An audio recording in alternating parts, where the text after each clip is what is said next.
Nejlepší světoví surfaři krotí celý víkend volem na Havaji. Nám se nejvíc líbil teprve 19letý J.J. Florence. Je to náš borec nakonec.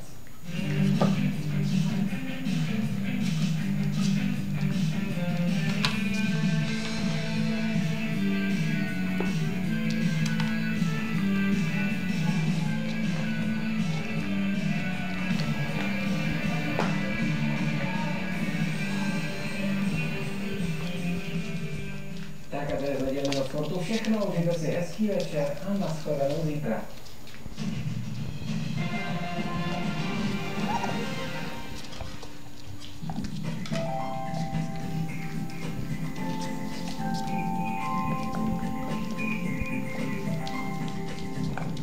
Zítra tady v pondělí nás počasí nepotěší sluníčkem tolik zdaleka jako dnes a tak doufám, že jste si toho nádherného slunečného adventního počasí dnes skutečně užili. Krásný nedělní večer vám přeje Karla Mráčková. Vítejte. Zítra čekáme na Trnavským poloostrovem poněkud méně oblačnosti, polojasno až oblačno, ale i tady se mohou objevit přehánky teploty do 19 stupňů Celsia. To bude taková výjimka, protože nad evropským kontinentem čekáme převážně oblačno až zataženo s deštěm s přehánkami v morských oblastech, to budou srážky sněhové.